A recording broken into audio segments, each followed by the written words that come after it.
Supposons que cette monstrueuse création, donc cette Pologne ressuscitée en 1918, ait été conforme à la justice et au droit. Sachant que les Alliés étaient entrés en guerre pour le maintien de l'indépendance de la Pologne, alors ils devaient mener la guerre pour cela, pas plus.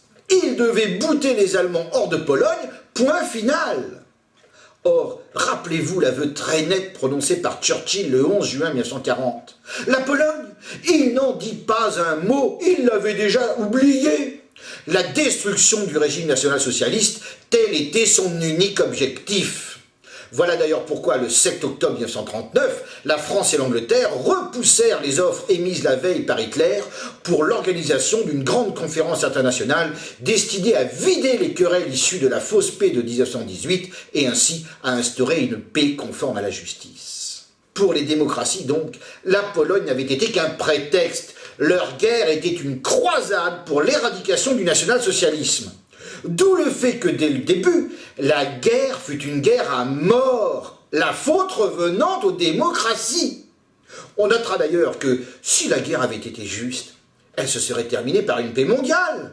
Mais non, passé les embrassades et les pendaisons des vaincus, elle déboucha sur la guerre froide. Preuve que tout ce pataquès autour de la civilisation à défendre, de la petite Pologne, etc., n'était qu'une vaste hypocrisie. Mais l'hypocrisie appelle toujours le cynisme. Nous avons vu qu'en 1946, les vainqueurs osèrent condamner à mort des médecins allemands pour avoir ordonné ou mené des expériences sur les cobayes humains. C'était déjà cynique, mais le pire était à venir. Dans les années 80, des plaintes de familles contraignirent les autorités américaines à déclassifier certaines archives. Une commission d'enquête fut alors formée qui rendit un premier rapport en 1986. Ce rapport, je me le suis procuré, il est passionnant. On y apprend que des années 40 aux années 70, les autorités américaines firent un usage fréquent et systématique de cobayes humains pour les expériences sur les radiations. 31 séries d'expériences avaient été menées qui impliquaient 695 personnes. Outre le fait que certains patients n'étaient pas avertis et que les autorités cachaient ces expériences et trompaient les familles lorsque le sujet mourait, les doses de radioactivité utilisées étaient jusqu'à 98 fois supérieures à la limite acceptée à l'époque pour le corps.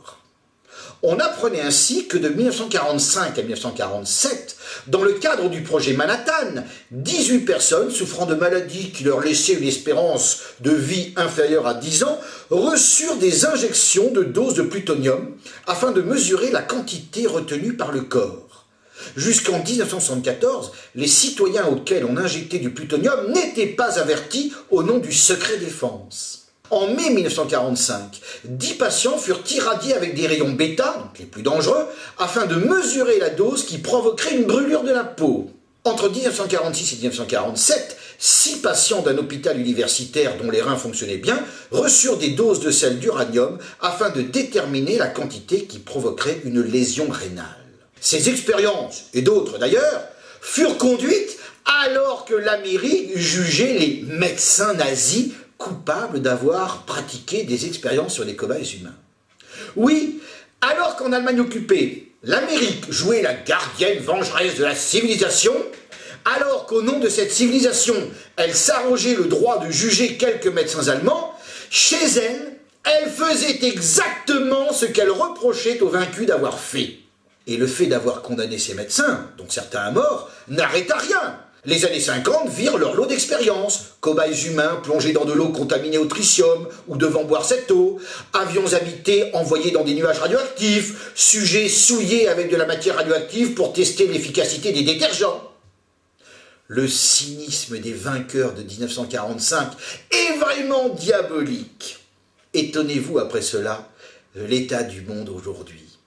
On paye toujours ses péchés. Bonsoir.